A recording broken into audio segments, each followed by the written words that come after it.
내 아이가 잘 대답하고 있는데 중간에 갑자기 가로채서 내 아이 이야기는 그게 아니라 내가 들은 것과 달라요 라고 설명하시는 분들도 있고, 내가 듣기로는 그때 어떻게 그랬어요 라고 이야기하시는 분들도 있는데 이것은 좋지 않습니다.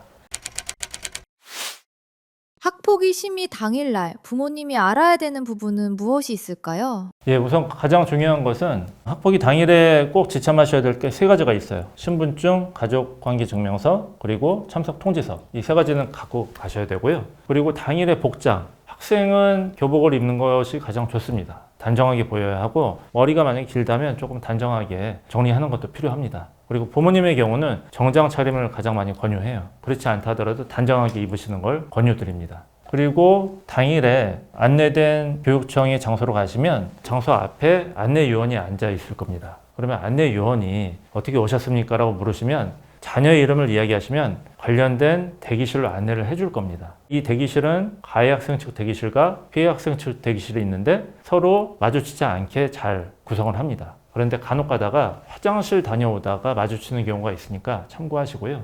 그래서 이 대기실에서 조금 더 기다리시면 간사님이 오셔서 신원 확인을 하시고 관련된 절차에 대한 안내를 간단히 해주세요.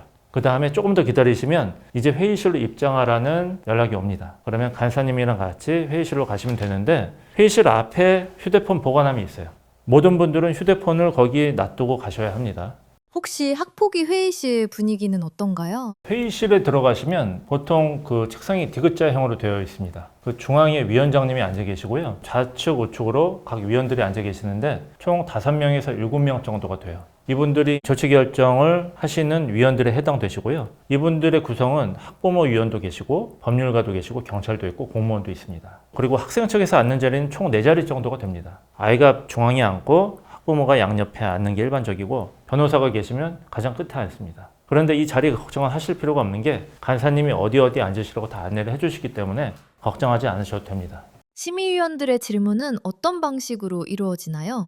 위원들의 질문은 참석 통지서에 있는 신고 사실을 기초로 순서대로 이루어지는 것이 일반적입니다. 상당히 구체적인 질문이 많고요. 그래서 실제로 가해 학생이든 피해 학생이 답변을 하면 그 상황을 시연해 보라고 하는 경우도 있어요. 그래서 발로 어느 정도 강도를 찼는지 한번 보여달라고 하는 경우도 있고요. 그런데 이 과정 중에 간혹 문제가 발생하는 부분이 있는데, 내 아이한테 호의적인 위원도 있지만 간혹 가다가 좀 거칠게 질문하거나 또 내 아이가 답변하면 의심스러운 표정을 지으면서 몰아가듯이 질문하는 경우도 있어요. 그래서 이런 경우가 좀 문제인데, 이 과정이 이어지게 되면 내 아이가 앞에서 발언했던 것과 뒤에서 발언했던 게 조금 말의 차이가 있는 경우가 있습니다. 이것은 특히 이제 앞에서 좀 거짓말을 했을 때 뒤에서 말이 달라지게 되는데, 그러면 내 아이의 진술의 신빙성이 흔들리게 되는 것이죠. 그리고 이제 어떤 신뢰가 없기 때문에 그 사실이 부인되는 경우도 있고요. 그래서 이런 것들을 확인하기 위해서 위원들이 계속 질문하는 경우도 있습니다. 아이 대신에 부모가 나서서 설명해도 될까요? 간혹 부모님들 중에서 내 아이보다 더 많은 답변을 하시려고 하는 부모님들이 있어요. 그래서 요즘에는 학폭위에서 모두 발언할 때 아이의 진술에 초점을 맞춰달라, 그리고 학부모님들은 따로 발언 기회를 드리겠다라고 하는 경우도 있습니다. 내 아이가 잘 대답하고 있는데 중간에 갑자기 가로채서 내 아이 이야기는 그게 아니라 내가 들은 것과 달라요 라고 설명하시는 분들도 있고, 내가 듣기로는 그때 어떻게 그랬어요 라고 이야기하시는 분들도 있는데 이것은 좋지 않습니다. 왜냐하면 위원들은 아이 입에서 나오는 진술을 듣고 싶어 하는 것이지, 제3자, 즉 아이의 말을 들어서 전달하는 학부모의 말은 그다지 확인하고 싶어 하지 않고 신뢰하지 않는 것입니다. 따라서 학부모님들은 가급적 좀 자제하시는 게 좋고, 만약에 보충 발언을 꼭 해야 된다라고 하시면 손을 정중하게 드셔갖고 보충 발언해도 되겠습니까? 라고 질문하시고 발언 기회를 얻으셔서 말씀하시는 것이 좋습니다. 다만 어쩌다 보면 위원들 중에 좀 부적절한 질문을 하시는 경우도 있어요. 그리고 갑자기 내 애한테 호통을 친다던가, 그러면 그것은 적절치는 않기 때문에 보충 발언 기회를 준다고 했지만 적극적으로 개입하셔갖고 좀 발언하시는 게 좋다고 생각을 합니다. 특히 내 아이가 좀 너무 많은 질문을 해서 좀 혼란스러워하는 경우도 있거든요. 그때 말이 좀 꼬일 수도 있는데 그거는 부모님이 좀 풀어주시는 게 좋다고 생각을 합니다.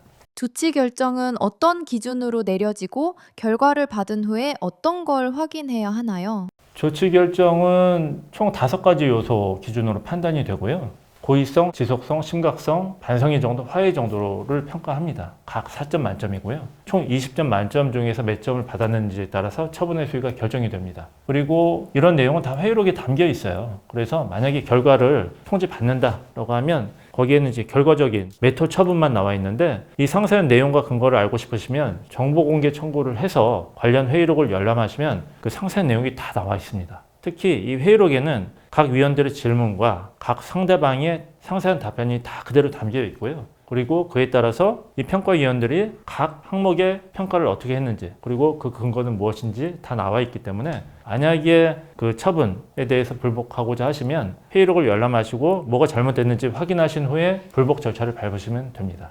학폭위에서 결과를 가르는 결정적인 차이는 뭔가요? 학폭위는 재량의 여지가 크기 때문에 준비된 자가 이길 수 있는 자리입니다. 따라서 사실관계를 토대로 내가 인정할 부분은 명확히 인정하고 다툴 부분은 전략적으로 다투고 처분의 수위는 논리적으로 설명하는 것이 효과적인 방법이라고 할 수 있겠습니다.